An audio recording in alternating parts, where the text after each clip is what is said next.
اس کے بعد یہ قرآن عزیز کی جو موجودہ ترتیب ہے یا بین الدفتین یعنی 2 جلدوں میں یہ موجود اس وقت جو ہمارے سامنے کتاب ہے، اس کی تدوین کے حوالے سے کچھ عرض کرنے سے قبل میں اس بات کو واضح کر دوں کہ حضور نبی کریم رؤوف الرحیم علیہ التحیۃ والتسلیم پہ تقریباً 23 سال میں وقفے سے قرآن کریم کا نزول ہوا۔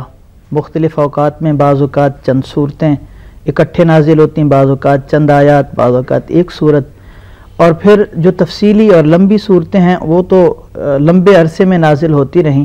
تو آپ صلی اللہ علیہ وسلم کاتبین وحی یعنی جن صحابہ کرام کی ذمہ داری قرآن کریم کو تحریر کرنے کی تھی، انہیں بلا کے آپ انہیں فرما دیتے کہ ان آیات کو فلاں صورت میں فلاں مقام پہ رکھ دو۔ گویا کہ ترتیب کا آپ صلی اللہ علیہ وسلم نے اللہ رب العزت کی ہدایات کی روشنی میں خود تعین فرما دیا۔ اور پھر جو صورتوں کی موجودہ ترتیب ہے، 114 صورتیں ہیں، ان کی ترتیب کو ترتیب توقیفی کہا جاتا ہے، یعنی یہ بھی وہ ترتیب ہے جو خود نبی رحمت صلی اللہ علیہ وسلم نے وحی الہی کی روشنی میں اس ترتیب کو مقرر فرمایا۔ اور ایسا نہیں کہ آپ کے دنیا سے پردہ فرمانے کے بعد صورتوں کی یہ ترتیب رکھی گئی ہو یا آیات کو مختلف صورتوں میں وہ بعد میں رکھا گیا، ایسا نہیں ہوا، خود آپ صلی اللہ علیہ وسلم کے دور میں یہ تعین ہو گیا۔ تو کتابی صورت میں پھر اس کو جی میں عرض کرنے لگا ہوں۔ اور آپ صلی اللہ علیہ وسلم کے دور میں قرآن عزیز جہاں صحابہ رضوان اللہ تعالی علیہم اجمعین ان کے سینوں میں محفوظ ہو چکا تھا، وہیں تحریری طور پر بھی موجود تھا، جیسے آپ نے بھی ذکر کیا کہ مختلف چیزوں پہ، جیسے اونٹ کی شانے کی ہڈی ہے اور مختلف پتھر ہیں، مختلف چیزوں پہ قرآن کریم کو لکھا گیا۔ اب باقاعدہ طور پہ قرآن عزیز کو ایک کتابی صورت میں تدوین کرنے کا سہرا یہ خلیفۃ المسلمین خلیفہ بلا فصل حضرت سیدنا صدیق اکبر رضی اللہ تعالیٰ عنہ، یہ ان کا ایسا شاندار کارنامہ ہے کہ قیامت تک آنے والی ساری امت بھی مل کے اگر ان کا شکریہ ادا کرے تو شکریہ کا حق ادا نہیں کر سکتی۔ اور اس میں حضرت سیدنا فاروق اعظم رضی اللہ تعالیٰ عنہ جو حق و باطل کے درمیان وہ انتہائی واضح لکیر ہیں، اور جن کی شان تو یہ ہے کہ آپ جس جانب سے گزر جائیں تو شیطان بھی وہ راستہ چھوڑ دیتا ہے، تو اس تدوین کے اندر ان کا انتہائی نمایاں حصہ ہے۔ بخاری شریف میں تفصیلی حدیث ہے، اس کا خلاصہ اور لب لباب یہ ہے کہ جب مسلمہ کذاب یعنی جھوٹے لائیو کالر ہمارے ساتھ موجود ہیں۔ جی زہیب صاحب، آپ کیا فرمائیں گے، آپ کا کیا رائے ہے اس حوالے سے؟ جی زہیب صاحب، آپ لائن پر موجود ہیں؟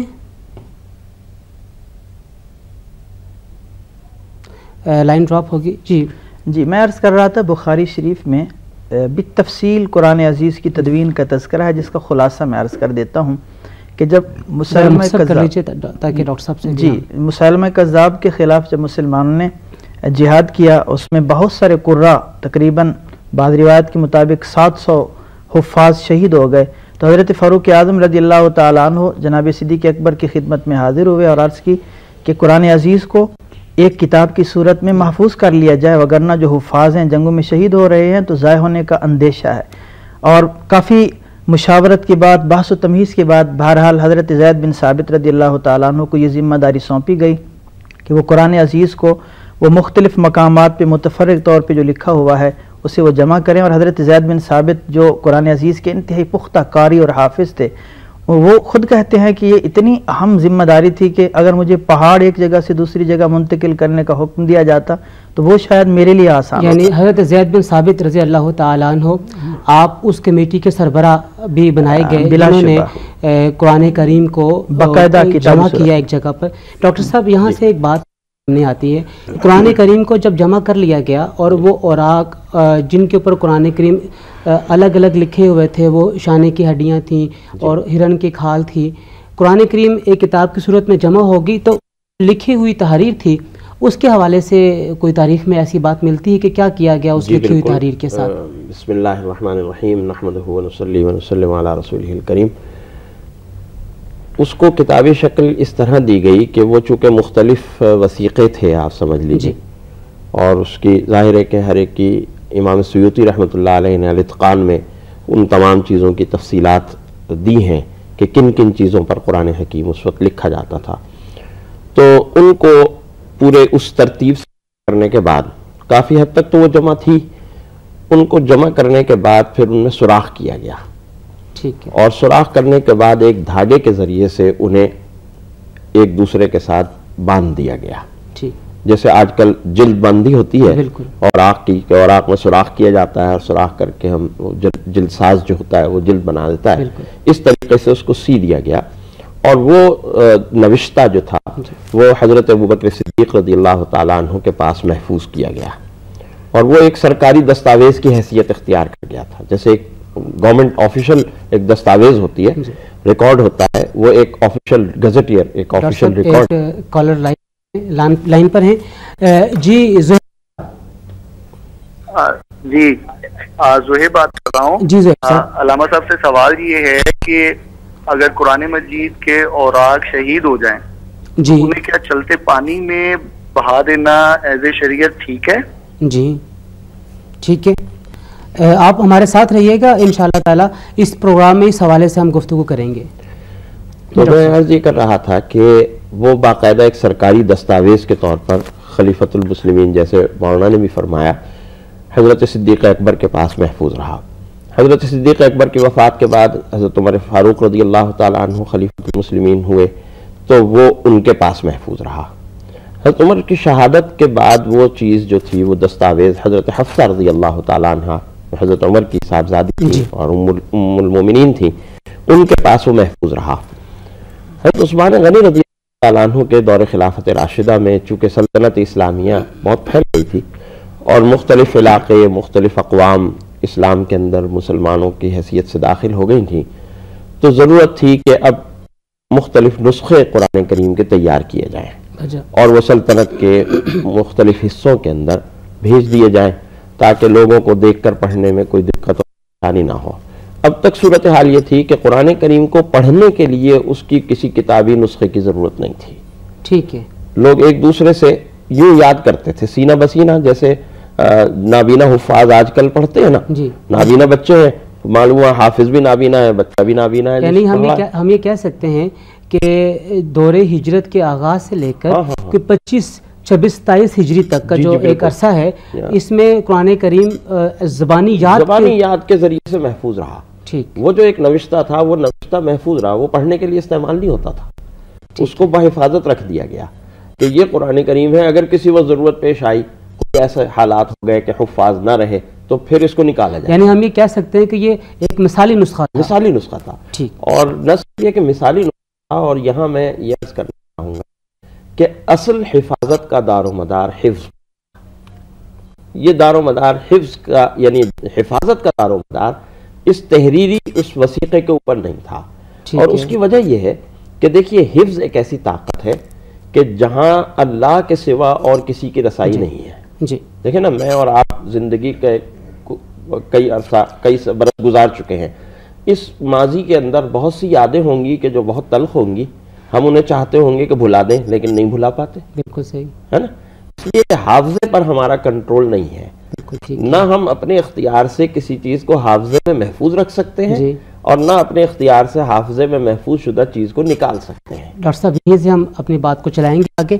عرفان صاحب آپ کیا کہیں گے؟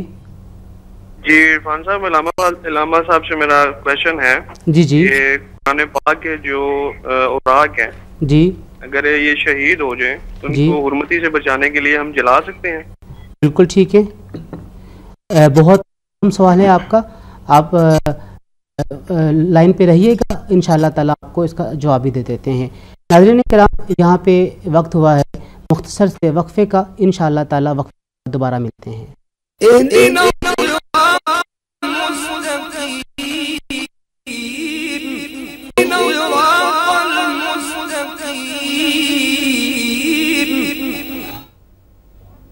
ناظرین کرام, وقفے کے بعد دوبارہ خوش آمدید.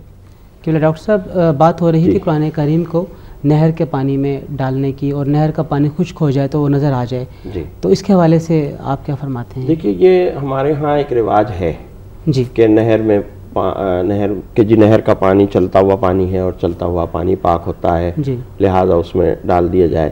لیکن معاملہ اصل میں اب ہم اپنی نہر کو اگر دیکھیں یا کسی بھی شہر میں سے گزرنے والی کسی بھی نہر کو دیکھیں تو وہ نہر جو ہے وہ صرف اب نہر نہیں رہی. ٹھیک ہے. یہ بات تو ایک قدرتی نہر کے ساتھ ہے نا جی. کہ ایک دریا سے ایک نہر آ رہی ہے اور وہ کھیتوں میں جا رہی ہے اور اس میں کوئی کسی شہر کا سیوریج شامل نہیں ہو رہا. ٹھیک ہے. جبکہ ہماری اس نہر میں شہر کا سیوریج بھی شامل ہو رہے ہیں اور وہ سارا گندا پانی، غلاظتیں، وہ ساری چیزیں جو ہیں وہ بھی اس نہر کا حصہ بنتی جا رہی ہیں. تو ایسی صورتحال میں اس میں قرآن کریم کا، اس کے اوراق کا ڈالنا، یہ میں نہیں سمجھتا کہ کسی طور پہ بھی مناسب ہے. اور پھر دوسری بات یہ ہے کہ اگر یہ رواج کسی زمانے میں تھا تو یہ اس زمانے میں تھا نا کہ جب کوئی اور ذریعہ ہمارے پاس نہیں تھا. اب تو دیکھیں نا ہمارے پاس بہت سے ذرائع موجود ہیں اور بہت سے وسائل موجود ہیں.